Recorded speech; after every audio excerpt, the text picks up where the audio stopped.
नमस्कार, prime news देख रहे हैं आप और आपके साथ मैं हूं अब्दुल समद इसरार। चलिए बुलेटिन की शुरुआत करेंगे। गाजियाबाद में उत्तर प्रदेश के मुख्यमंत्री योगी आदित्यनाथ ने दुधेश्वर नाथ मंदिर में पूजा अर्चना की है। उत्तर प्रदेश के मुख्यमंत्री योगी आदित्यनाथ ने चौधरी चरण सिंह कावड़ मार्ग और मेरठ मुजफ्फरनगर मार्ग का हवाई निरीक्षण भी किया। उत्तर प्रदेश के मुख्यमंत्री योगी आदित्यनाथ ने मेरठ में कावड़ यात्रियों पर पुष्प वर्षा भी की है। तो देखिए, 3 तस्वीरों में हमने ये समझाने की कोशिश की है कि मुख्यमंत्री योगी आदित्यनाथ ने किन किन कार्यक्रमों में आज शिरकत की है। पहली तस्वीर दुधेश्वर मंदिर में मुख्यमंत्री योगी आदित्यनाथ ने पूजा अर्चना की है और दूसरी तस्वीर में भी आप साफ देख सकते हैं कावड़ यात्रा का हवाई निरीक्षण मुख्यमंत्री योगी आदित्यनाथ की ओर से लिया गया है। और देखिए, तीसरी तस्वीर में मुख्यमंत्री योगी आदित्यनाथ कावड़ियों पर पुष्प वर्षा करते हुए नजर आ रहे हैं। तमाम अधिकारी भी उनके साथ मौजूद हैं और यहां पर सीएम योगी ने खुद कावड़ियों पर पुष्प वर्षा की है।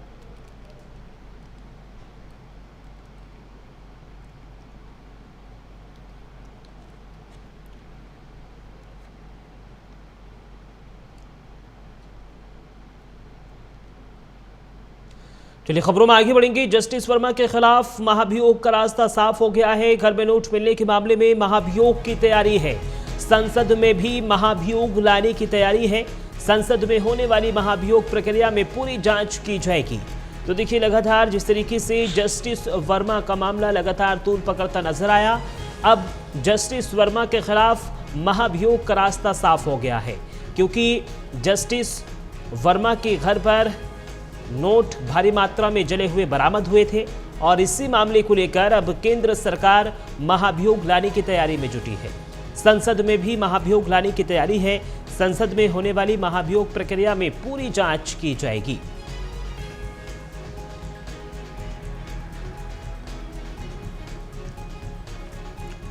तो देखिए, घर में नोट मिलने के मामले में महाभियोग लाने की तैयारी केंद्र सरकार की ओर से की जा रही है। संसद में भी महाभियोग लाया जाएगा। संसद में होने वाली महाभियोग प्रक्रिया में पूरी तरीके से जांच की जाएगी कि आखिर ये पैसा कहां से आया, क्योंकि अभी तक इस पूरे मामले में निष्पक्ष जांच नहीं हो पाई है। अब महाभियोग लाने की तैयारी केंद्र सरकार की ओर से की जा रही है। दावा भी किया जा रहा है कि जब महाभियोग लाया जाएगा उसके बाद जस्टिस वर्मा से कड़ाई से पूछताछ की जाएगी।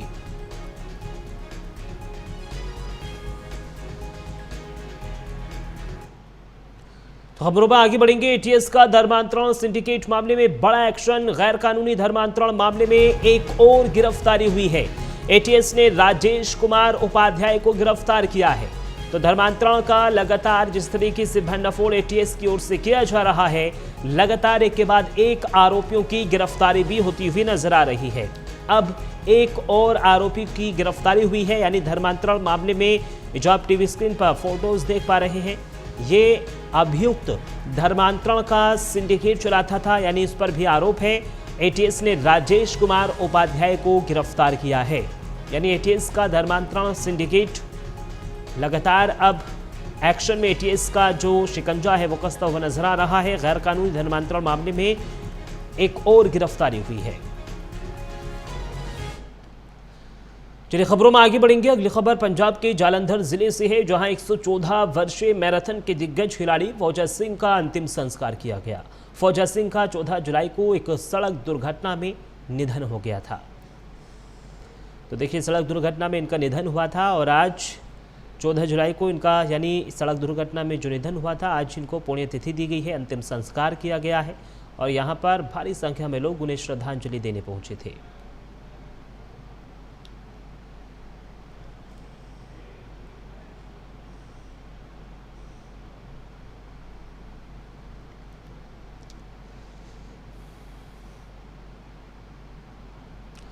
खबरों में आगे बढ़ेंगे। फिल्म डॉन के निर्देशक चंद्रा बारोट का निधन हो गया है। बांद्रा के अस्पताल में 86 साल की उम्र में उनका निधन हुआ है। फेफड़ों की बीमारी से लगातार चंद्रा बारोट जूझ रहे थे और आखिरकार अब उनका निधन हो गया है। यानी 40 साल की उम्र थी और उनका 40 साल की उम्र में निधन हो गया है। जो उनके प्रशंसक हैं उनमें शोक की लहर दौड़ गई है। फेफड़ों की बीमारी से वो लंबे समय से जूझ रहे थे, लेकिन अब उनका निधन हो गया है। 86 साल की उम्र में उन्होंने अंतिम सांस ली है। फिल्म डॉन के निर्देशक हैं चंद्रा बारोट, जिनका निधन हुआ है।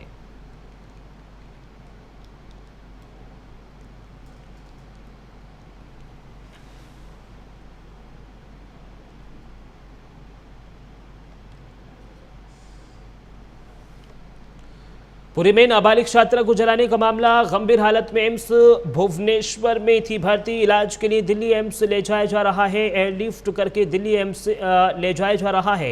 यानी अखबार ओडिशा के भुवनेश्वर जिले से है, जहां पुरी जिले के बलंगा में बदमाशों द्वारा आग के हवाले की गई 15 वर्षीय लड़की को एम्स भुवनेश्वर से बाहर लाया जा रहा है। उसे आगे के इलाज के लिए एयरलिफ्ट करके दिल्ली एम्स ले जाया जा रहा है। अब पेशेंट को आज यहाँ से शिफ्ट किया जा रहा है, तो रास्ते में हम लोगों का ट्रैफिक डिप्लॉयमेंट है। उसके साथ में ट्रैफिक डिप्लॉयमेंट को सप्लीमेंट करने के लिए एक प्लेटून फोर्स और दिया गया है, ताकि हम लोग ग्रीन कॉरिडोर स्टैब्लिश कर पाएंगे और स्मूथली पेशेंट को यहाँ से एयरपोर्ट तक शिफ्ट कर पाएंगे। सारा अरेंजमेंट कर दिया गया है। डीसीपी ट्रैफिक खुद पेशेंट के साथ पायलट करके एम्बुलेंस को लेके जा रहे हैं, और एयरपोर्ट पर भी हमारा आईआईसी एयरपोर्ट अरेंजमेंट्स कर रहा है, वहां पर भी एयर एम्बुलेंस रेडी है। देखिए, हम तो कल भी ये मांग किए थे और आज भी ये कर रहे थे कि उसे अच्छे ट्रीटमेंट मिले और उसे एयरलिफ्टिंग करके अच्छा हॉस्पिटल लेना चाहिए।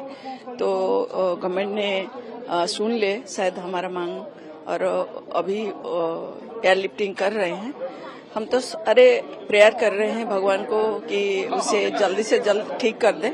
लेकिन जो डॉक्टर से अभी बात हुई तो डॉक्टर कह रहे थे सिचुएशन इज क्रिटिकल, और ये जो इन्फेक्शन अभी 24 घंटे के बाद शुरू होगा। जैसे उनका जो पेट के नीचे ये पूरा पोर्शन जला हुआ है, मोर देन 75%। खबरों में आगे बढ़ेंगे। एनसीपी एससीपी विधायक रोहित पवार पर एफआईआर हो गई है। मुंबई के आजाद मैदान थाने में एफआईआर दर्ज हुई है। सरकारी काम में बाधा डालने का इन पर आरोप था और इसी आरोप के चलते उन पर एफआईआर दर्ज की गई है। तो देखिए, बड़ी और अहम जानकारी हम आप तक पहुंचा रहे हैं। सरकारी काम में बाधा डालने पर विधायक रोहित पवार पर एफआईआर दर्ज की गई है। जिला प्रशासन की ओर से एफआईआर दर्ज की गई है। आरोप है कि इन्होंने सरकारी काम में बाधा डाली और बाधा डालने के उपरांत इन पर एफआईआर दर्ज पुलिस की ओर से कर ली गई है। आगे की जांच पड़ताल भी पुलिस की ओर से की जा रही है। मुंबई के आजाद थाने में एफआईआर दर्ज हुई है। सरकारी काम में बाधा डालने पर आरोप इन पर लगा था।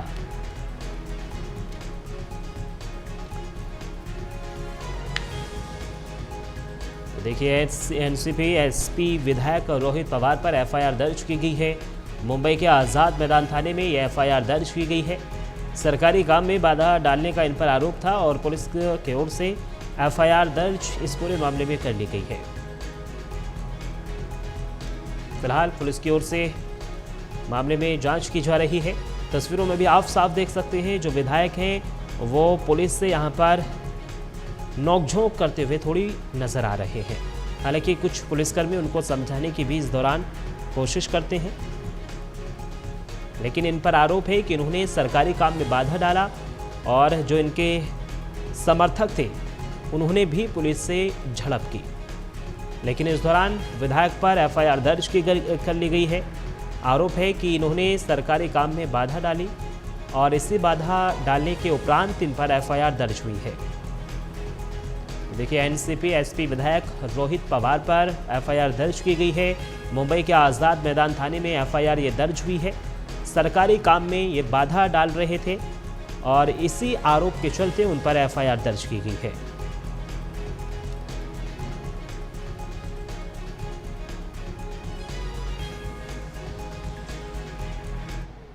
छत्तीसगढ़ में मानसून एक्टिव हो गया है। रायपुर में सुबह से लगातार तेज बारिश हो रही है। तेज बारिश के चलते सड़कों पर जलभराव भी देखने को मिला है। कई जिलों में गरज चमक के साथ बारिश हो रही है। प्रदेश के जलाशयों में 49% से ज्यादा पानी हो गया है। तो देखिए, लगातार रायपुर में जो मानसून है वो एक्टिव होता हुआ नजर आ रहा है। कई जिलों में भारी बारिश सुबह से हो रही है और लगातार जिला प्रशासन की ओर से भी हर संभव लोगों की मदद इस मानसून के दौरान दी जा रही है। लेकिन क्योंकि कई इलाके ऐसे हैं जहां पर रोज़मर्रा की चीज़ों में आवाजाही जो है वो पूरी तरीके से ठप हो गई है। यानी गरज चमक के साथ प्रदेश के जलाशयों में 49% से ज़्यादा पानी हो गया है।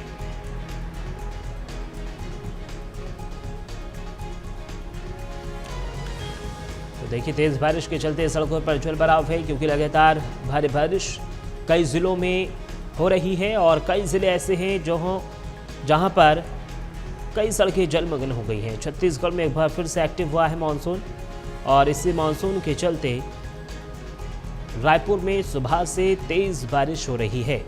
तेज बारिश के चलते सड़कों पर जलभराव है। कई जिलों में गरज चमक के साथ बारिश हो रही है। अगली खबर मध्य प्रदेश के सीहोर जिले से है, जहां रेहटी के नित्या वेयरहाउस में सर्वेयर का ऑनलाइन रिश्वत लेते वीडियो वायरल हुआ। किसानों से मूंग तुलाई के नाम पर रिश्वत लेने का आरोप लगा है। वीडियो में किसान का सर्वेयर से बात करते और ऑनलाइन 3000 रुपये डालने का मामला सामने आया। मूंग खरीदी में सरकार सहित प्रशासन सख्त है, लेकिन फिर भी रिश्वतखोर नहीं मान रहे हैं। प्राइम न्यूज़ वायरल वीडियो की पुष्टि भी नहीं करता है। मध्य प्रदेश के ग्वालियर के झांसी रोड थाना में टीआई के रूप में पदस्थ रहते हुए छुट्टी पर गए निरीक्षक मंगल सिंह पपोला 4 महीने बीतने के बाद भी वापस नहीं लौटे हैं और ड्यूटी से गायब हैं। इसके चलते एसएसपी ग्वालियर धर्मवीर सिंह ने उन्हें सस्पेंड कर दिया है। सस्पेंड टीआई ने 16 साल पहले हवलदार रहते हुए एमपी के नीमांच में एनकाउंटर में एक स्नैक तस्कर को मार गिराया था, जिस पर उन्हें आउट ऑफ टर्न प्रमोशन भी मिला था, लेकिन जिसका एनकाउंटर करना बताया था वो 3 साल बाद जिंदा लौट आया था। तभी से मामले की जांच चल रही थी। कुछ महीने पहले मामले की जांच सीबीआई के पास आई थी। अप्रैल 2025 में सीबीआई ने इस एनकाउंटर से जुड़े टीआई पपोला के खिलाफ वारंट जारी किया था। इसकी भनक लगते ही वो लीव लेकर गायब हो गए थे। 4 महीने बाद भी लौटकर नहीं आने पर अब एसएसपी ने निलंबित कर दिया है।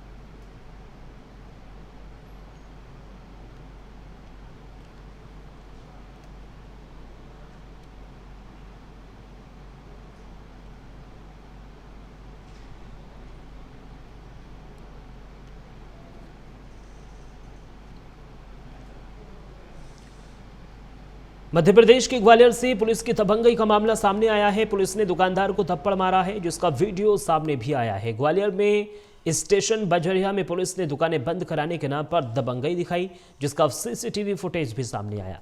पुलिस ने स्टेशन बजरिया स्थित मनशापूर्ण रेस्टोरेंट के संचालक से मारपीट की है। ग्वालियर के पड़ाव थाने में पदस्थ सब इंस्पेक्टर पर मारपीट के आरोप हैं।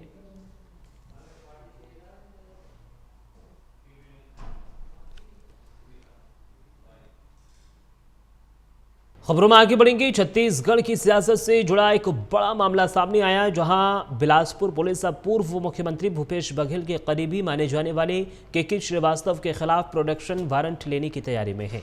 श्रीवास्तव पर अपने ही बिजनेस पार्टनर से 8 करोड़ रुपए की ठगी का आरोप है।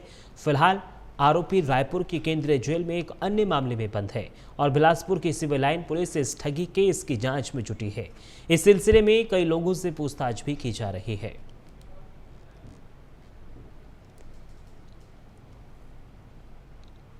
देखिए, मामले में कई लोगों से पूछताछ अभी जारी है। पूर्व सीएम के करीबी हैं इन पर और 8 करोड़ रुपए की ठगी का आरोप है। फिलहाल पुलिस हर एक एंगल से जांच कर रही है। केके श्रीवास्तव का प्रोडक्शन वारंट होगा, क्योंकि राज्य सरकार ये वारंट लाने की तैयारी में जुटी है।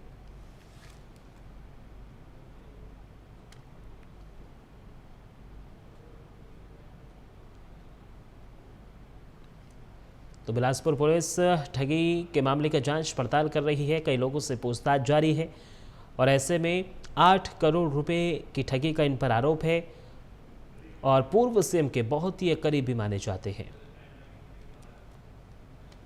महाराष्ट्र के किसानों की कर्ज माफी को लेकर पूर्व मंत्री बच्चू कडू ने कुछ दिन पहले भूख हड़ताल की थी। महाराष्ट्र सरकार ने भूख हड़ताल के बाद कर्ज माफी की घोषणा करने का वादा भी किया था, लेकिन कर्ज माफी न होने पर पूर्व मंत्री बच्चू कडू ने पैदल मार्च भी शुरू किया था। महाराष्ट्र सरकार को 24 तारीख को पूरे महाराष्ट्र में बड़े पैमाने पर हड़ताल करने की चेतावनी दी है। तो देखिए, 24 तारीख को पूरे महाराष्ट्र में बड़े पैमाने पर हड़ताल करने की चेतावनी दी गई है। उनकी ओर से कहा गया है कि अगर उनकी मांगों को पूरा नहीं किया जाता तो यहां पर पैदल मार्च किया जाएगा। और फिलहाल एक छोटे से ब्रेक के लिए हम यहां पर रुक रहे हैं, जल्द हाजिर हो रहे हैं।